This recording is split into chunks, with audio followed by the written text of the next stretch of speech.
I'm a pretty seasoned home baker, and even I don't know what buttercream to use sometimes. So I've created a quiz that you can take to help you choose the right one.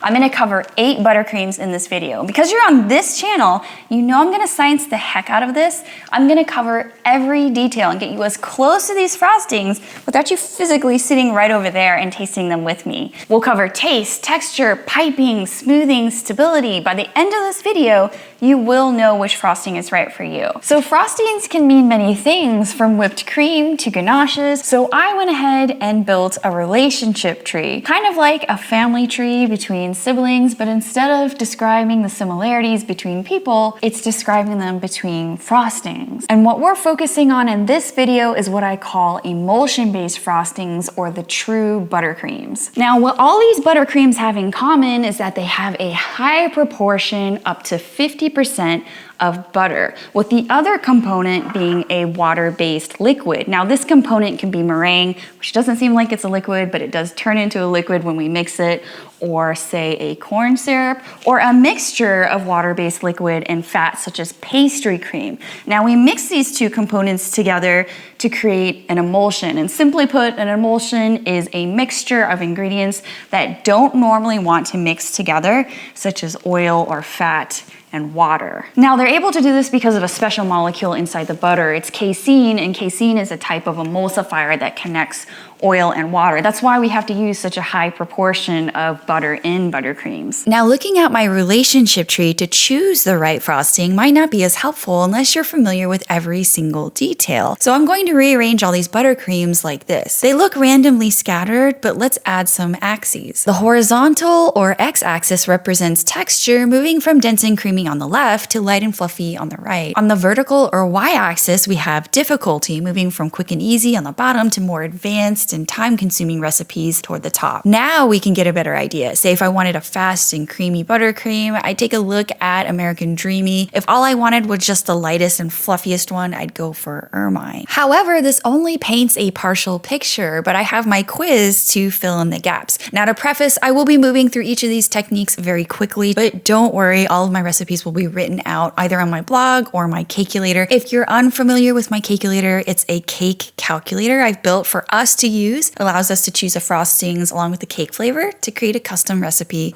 based on your size. The first question is whether you want or have the time to cook a component of the buttercream. Cooking one element often creates buttercreams that are less sweet, silkier in texture, and more aerated or fluffy. Let's say you answered no, so the next question is whether you like the flavor of condensed milk. Let's also answer no to that, which brings us to our first buttercream, American Dreamy Buttercream. This is a very smooth version of American Buttercream that's in the category of easiest frostings to make, and it comes together in about 10 minutes. It's also the sweetest of all 8 buttercreams, containing about 51% sugar and 49% butter. It pipes beautifully, and I suggest using this frosting for anyone who loves a super sweet frosting or when you need something very quickly. The ingredients you'll need are butter, corn syrup, powdered sugar, salt, and vanilla. To make it, I cream softened butter for about 3 to 5 minutes with the whisk attachment until it's lighter in color and texture. I then pour in the corn syrup and mix for another minute on high speed. Then I add in the powdered sugar, salt, and vanilla for flavor, and switch over to the paddle attachment to smooth it out. For the smoothability of this frosting on layer cakes, I give it a 5 out of 5. Very easy to smooth because of the low occurrence of air bubbles. Now, to test the pressure stability, I placed a 2-pound weight atop this 6-inch cake filled with about 1 cup of frosting. And over the course of 2 hours, there was a slight bulge. Wasn't very much, so I'll give it a 4 out of 5 because it wasn't perfect. For temperature stability, I will be doing that test at the end of this video with all the frostings together. Now, let's say you love the caramelly flavor of condensed milk and chose yes. For that, you should try condensed milk buttercream, which is also referred to as Russian buttercream. It is also in the easiest category and comes together in less than 10 minutes. It contains at least 48% sugar, depending on the brand of condensed milk you use, and 52% butter. This is a good frosting to make if you want something as easy and sweet as my American buttercream, but with more depth of flavor. To make this buttercream, I needed butter, condensed milk, and vanilla and salt for flavor. I creamed the unsalted butter with the whisk until it was light and fluffy, then poured in the condensed milk in 3 parts. Then I just add my flavoring and switch to the paddle attachment to smooth it out. Smoothing with this frosting was really nice. I was able to achieve a smooth surface without too much effort, so a 5 out of 5 there. For the pressure stability, the 2-pound weight took a toll on the cake during that 2 hours. It created created this kind of bulge on the outside of the cake. So this one gets a 2 out of 5. Now let's say you'd like to try cooking a component of your buttercream, and eggs are one of the ingredients you can use. Would you like to use yolks instead of all whites? This is going to create a richer tasting buttercream, but also one that is more yellow. So let's say you say yes, to which the next question is whether or not you like the taste of pastry cream. If you said no, that you just want a simpler yolk-based buttercream, you should try French buttercream. This frosting is going to jump us up a couple levels in difficulty and takes around 30 minutes to make plus cooling time. The buttercream has a mid-level sugar content around 35% with 46% for butter. And the egg yolks don't make a buttercream that tastes eggy, but rather richer and creamier. So I'd make this buttercream when you want to use up whole eggs or when you need a richer frosting for your cake. So to make this buttercream, I'll need whole eggs, sugar, a bit of water, butter, and flavoring of vanilla and salt. Some French buttercreams use just egg yolks, but I like the idea of using whole eggs for efficiency's sake. Speaking of efficiency, I am using Stella Park's method, I love her, which doesn't use a sugar syrup, but rather an easier water bath method. And to do this, I place the whole eggs, sugar, and water in a heat-proof bowl and stir it together, and then I place that atop a bubbling water bath. I cook this until it reaches the safe temperature of 165 degrees Fahrenheit, then whip it up using the whisk attachment for 10 minutes until it looks like this. I then let this cool for about a half hour at room temperature so it doesn't melt the butter too much, then add in the butter a chunk at a time until it comes together. Then flavor it and smooth with the paddle attachment. This frosting was super easy to get that smooth surface on the outside of the cake, so a 5 out of 5 there. And for the pressure test, I'll give it a 5 out of 5 as well. It had a nearly perfect intact finish on the outside of the cake. But what if you love the taste of pastry cream or maybe have some left over? In that case, you'll want to give German buttercream a try. This is one of the most difficult because of the pastry cream component and takes me about 45 minutes plus cooling time to complete. It's one of the least sweet with about 20% sugar and less buttery, coming in at 39%. Though the pastry cream gives it a true custardy flavor that really makes this worth it. And I am planning on making this for one of my favorite cakes on this planet, which is a Boston cream pie. To make this buttercream, you'll need the ingredients to make pastry cream, which are milk, sugar, egg yolks, cornstarch, butter, salt, and vanilla. To complete the buttercream emulsion, you'll need an additional set of butter, as well as some powdered sugar to round out the sweeter taste. To make the pastry cream, I'm adding the cornstarch and a tablespoon or so of sugar to the egg yolks and whisking it. Now I'll set that bowl aside while I heat the milk and the remaining sugar until I start to see the tiniest air bubbles in the milk. I then pour the warm milk slowly into the egg mixture. This is called tempering. Brings up their temperature a bit, then whisk it all together, then add that all back into the saucepan. I'll cook on medium-low until I see the first bubble pop,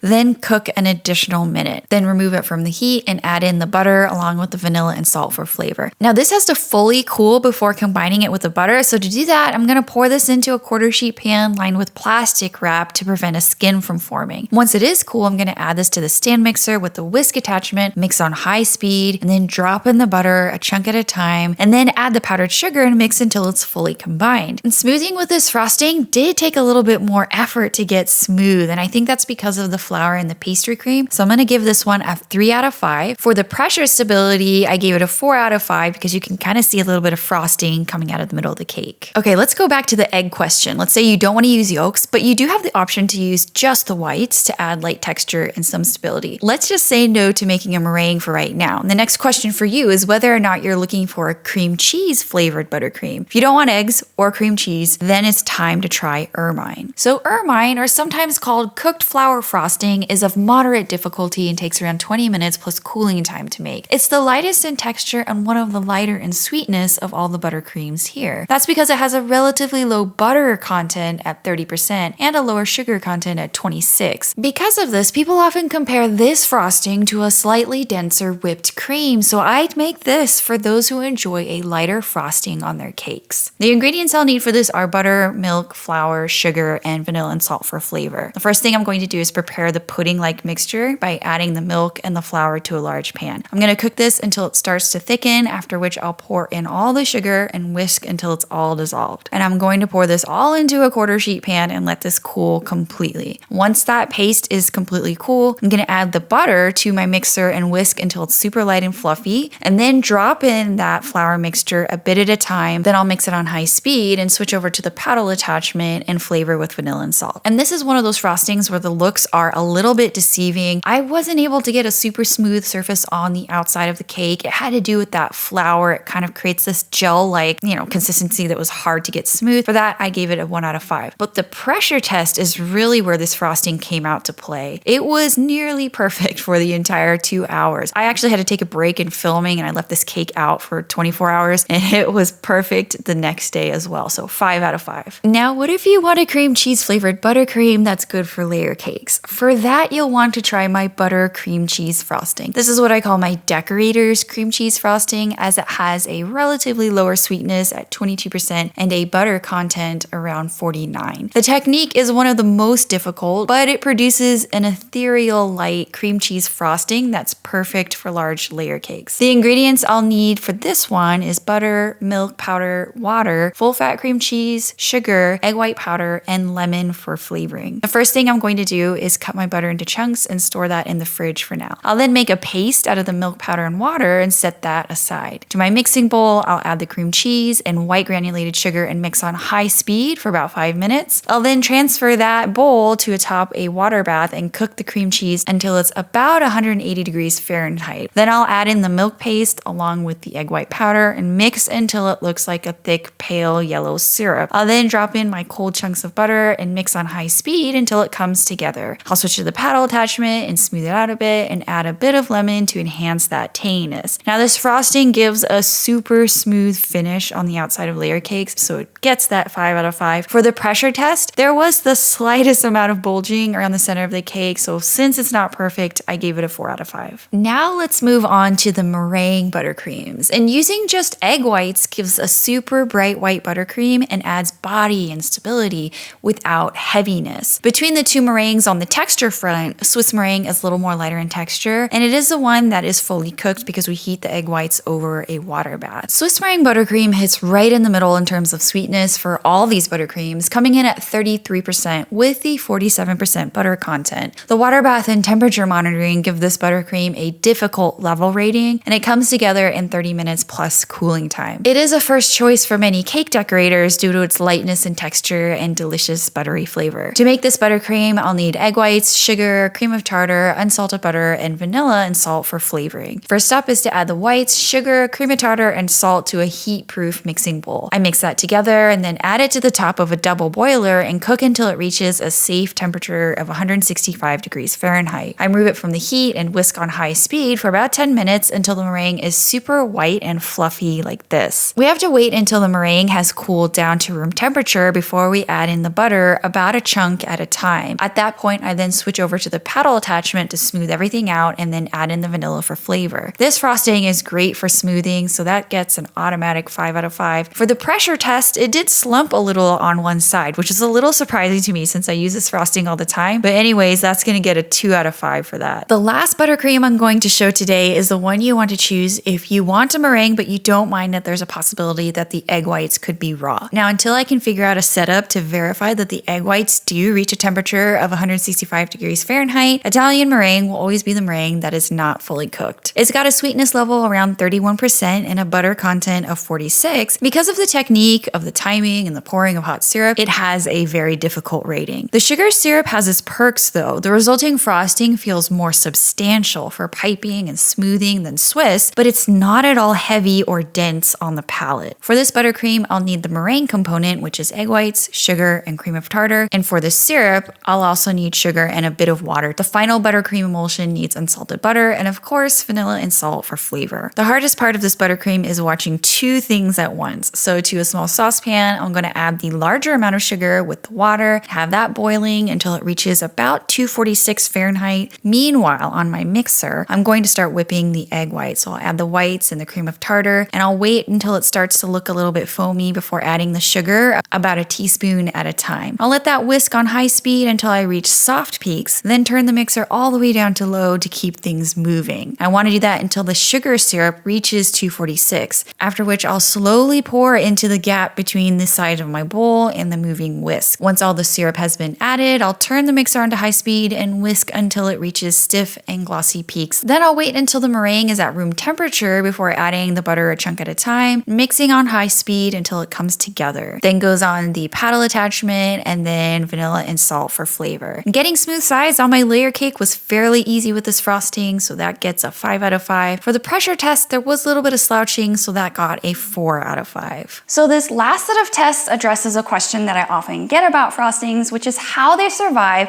high heat and humidity. And I've isolated a couple hobbies that have perfected the art of keeping a temperature and humidity controlled environment in your home. And that's people who like cigars and people who like reptiles. Now, luckily my 10-year-old son is into one of those, so I have an idea. So let me introduce you to my cake sauna. It's a small, brand new, don't worry, reptile tank that I'm going to try testing all 8 buttercreams at once in a high temperature and humidity setting. I've got a black sensor in the back to report temperature and humidity levels, which are maintained by the heat lamps located at the top and containers of water throughout the tank. And here are the 8 buttercreams, and I'm going to do my first test at 85 degrees Fahrenheit and 78% humidity. You can see that I'm taking the initial temperature and that all these are registering around 77. I then placed the tray inside the tank, which definitely felt humid on my hands and arms, and turned on the most peaceful, new age music and let the cupcakes enjoy their time in my sauna. I left this for 2 hours, as most recommendations from the USDA recommend no more than 2 hours at room temperature for any type of dairy. After this test, the buttercreams were definitely soft, but some were more glossy than others. I think they all fared pretty well at this temperature, except for maybe the German buttercream and the condensed milk buttercream. Those seem to be a little bit more glossy and soft compared to the others. So then I decided to do one more test at a higher temperature to really see if I could destroy some of these frostings. This time I did 90 degrees Fahrenheit at 74% humidity. It was definitely harder to maintain this higher temperature in the enclosure, but I think I have some results. The French buttercream on the right was positioned under what's called the basking lamp. I think it was more targeted, or maybe this one was just less sturdy, so make of that what you want. After 2 hours though, it was easy to see who the front runners were. Almost all of them deflated somewhat, but some less than others. French buttercream was obliterated, so that was either, a mystery or a 1 out of 5. Italian meringue did really well, so I'm gonna give that a 4 out of 5. German did so-so, 2 out of 5. Cream cheese, 2 out of 5. Swiss meringue didn't do too bad, so a 3 out of 5. Ermine budged very little, so surprisingly, 5 out of 5. Condensed milk, 2 out of 5. And American Dreamy, also 2 out of 5. Okay, hopefully you and I have both learned a lot. I know that I have, so I'm gonna share my thoughts. Come up with these kind of categories so that you know when I would use each type of frosting. The first category I have is the most smooth. So what frosting would I want to use when I want that super shiny, kind of smooth outside of a cake? I definitely wanna stay away with anything that has flour in it. So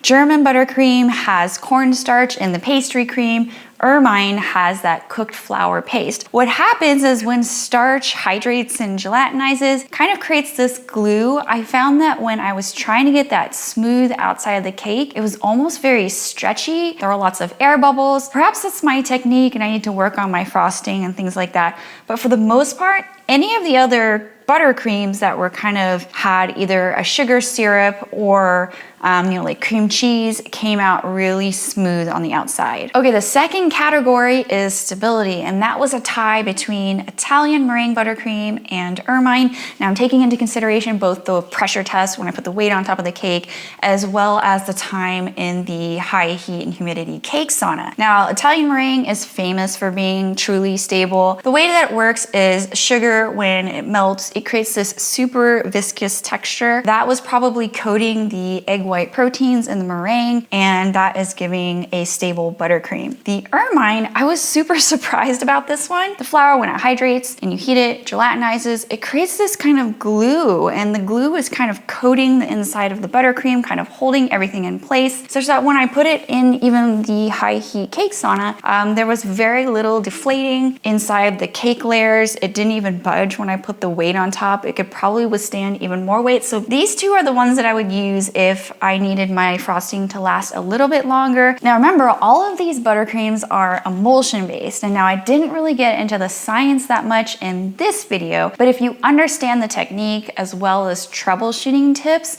you can make any of these buttercreams at any time. And I have a really good video on that right here.